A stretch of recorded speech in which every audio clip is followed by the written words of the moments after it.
আসসালামু আলাইকুম। কেমন আছেন আপনারা? আজ দেখাবো কিভাবে সিল্ক শাড়িতে হ্যান্ড পেইন্ট করেছি।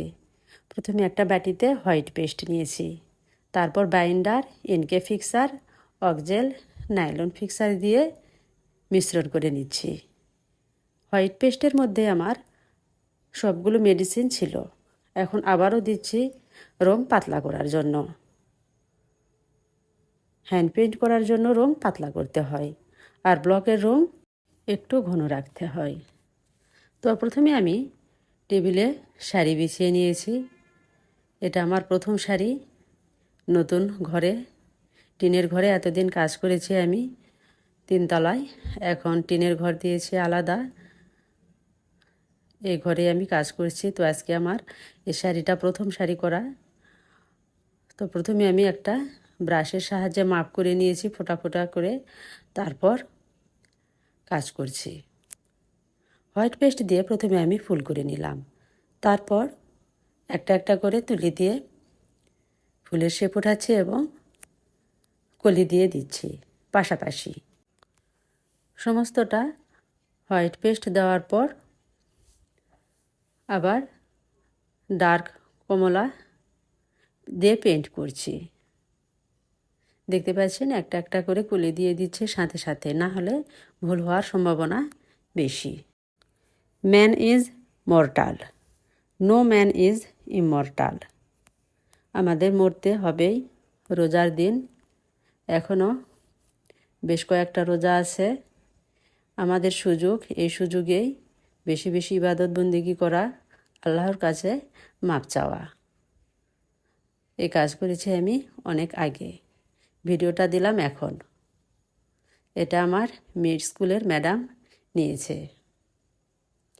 ম্যাডাম আমার কাজ খুব পছন্দ করে। ম্যাডামের মেয়ে রাজশাহী থাকে। আমার কাজ তাদেরও খুব পছন্দ। প্রিয় দর্শক, আমি একটা একটা করে ফুল দিয়ে দিচ্ছি। শেড শ্যাডো না থাকলে ভালো লাগে না, আর আমি আর্টিফিশিয়াল ফুল পছন্দ করি না। কোনোটা ফুলের পাপড়ি ছোট বড় হবে, এটাই স্বাভাবিক। তো দেখতে পাচ্ছেন একটা একটা করে কাজ করে নিচ্ছি।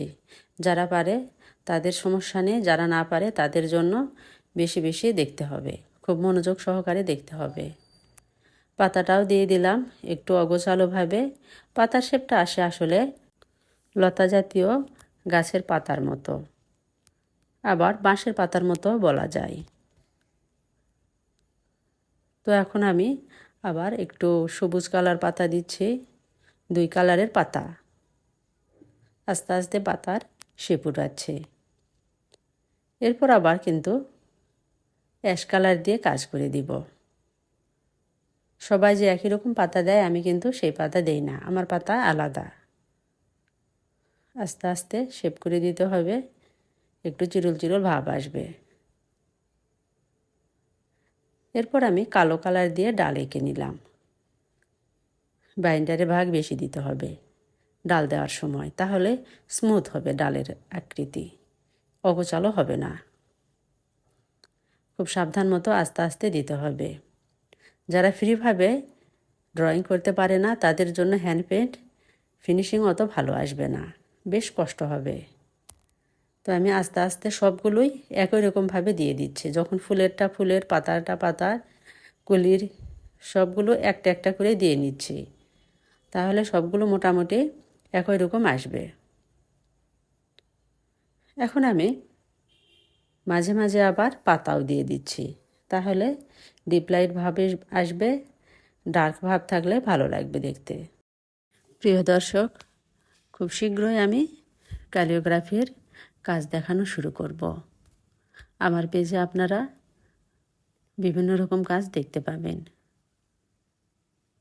যদি আমি সাদা আফসন দিয়ে কাজ করি তাহলেও অনেক ভালো লাগবে, তবে শাড়িটা একটু বেশি মটমটে হয়ে যাবে, মানে হরমরা চরচরা। তো আমি গোল্ডেন আফসন দিয়ে কাজ করছি। গোল্ডেন বাইন্ডার দিয়েও গোলানো যায়, আবার এর সাথে অন্যান্য মেডিসিন দিয়েও গোলানো যায়। গোল্ডেন আফসন গোলানো বেশ কঠিন। যদি গোলানো ভালো না হয় তাহলে কাজের ফিনিশিং ভালো হবে না, এই জন্য কঠিন। আস্তে আস্তে আস্তে আস্তে মেশাতে হয়। তো আমি পাতা দিয়ে দিলাম, ফুল দিয়ে দিব হাইলাইট করার জন্য।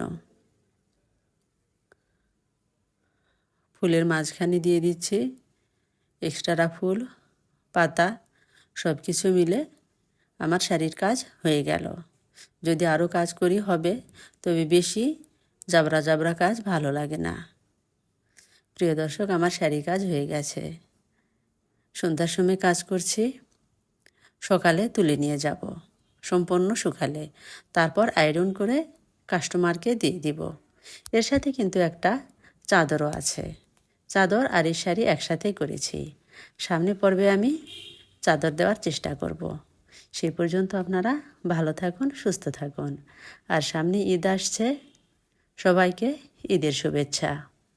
আর রোজা উপলক্ষে আপনারা আমাকে ক্ষমার চোখে দেখবেন যদি আমার কোনো ভুল হয়ে থাকে। সুধী দর্শক, আমার শাড়ি পেইন্টের কাজ, কালার কম্বিনেশন কেমন হয়েছে অবশ্যই কমেন্টের মাধ্যমে জানাতে ভুলবেন না। Thank you for watching.